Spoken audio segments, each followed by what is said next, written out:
السلام علیکم جی، پیرمل ولاگر گوٹ فارم ایک اور ولاگ کے ساتھ حاضر ہوں۔ آج کے اس ولاگ میں ہم بات کریں گے گوٹ فارمنگ میں سب سے زیادہ نقصان کیوں ہوتا ہے۔ گوٹ فارمنگ میں سب سے زیادہ نقصان اکثر درج ذیل وجوہات کی بنا پر ہوتا ہے۔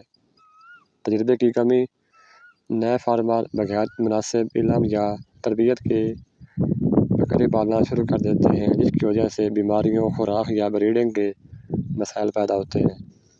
بیماریوں کا کنٹرول نہ ہونا، بکریوں میں مختلف بیماریاں جیسے PPR، ETB، CCPP، گھریلو ٹوٹکے یا دست عام ہیں۔ اگر بروقت ویکسینیشن یا علاج نہ ہو تو ایک ہی بار میں تمام کی تمام پوری نسل کو نقصان پہنچ سکتا ہے۔ ناقص خوراک یا چارہ، سستی یا غیر معیاری خوراک سے بکریاں کمزور ہو جاتی ہیں، دودھ یا وزن بڑھانا چھوڑ دیتی ہیں، جس سے منافع کم اور نقصان زیادہ ہوتا ہے۔ مارکیٹ کا علم نہ ہونا، بعض لوگ سیزن کے باہر یا غلط وقت پر جانور فروخت کرتے ہیں جب ریٹ کم ہوتے ہیں۔ مارکیٹ کی سمجھ نہ ہونے کی وجہ سے بہت زیادہ نقصان ہو جاتا ہے۔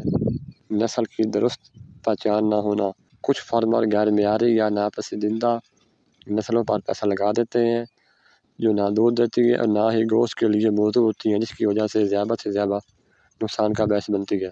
مناسب شیڈ یا رہائش کا نہ ہونا، گرمیوں، سردیوں، بارش یا نمی، اگر بکریوں کو صحیح شیڈ نہ ملے تو وہ جلد بیمار ہو جاتی ہیں اور مرنے لگتی ہیں۔ سرمایہ کاری کی غلط منصوبہ بندی، کچھ لوگ جلدی منافع کے چکر میں حد سے زیادہ بکریاں خرید لیتے ہیں، لیکن ان کی دیکھ بھال یا خوراک کا بندوبست نہیں ہوتا، جس کی وجہ سے زیادہ نقصان ہوتا ہے۔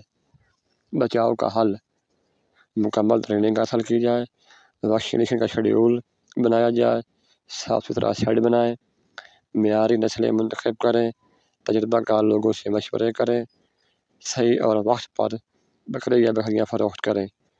تو یہ تھا ہمارا چھوٹا سا ولاگ، امید ہے کہ آپ کو پسند آیا ہوگا۔ جزاک اللہ۔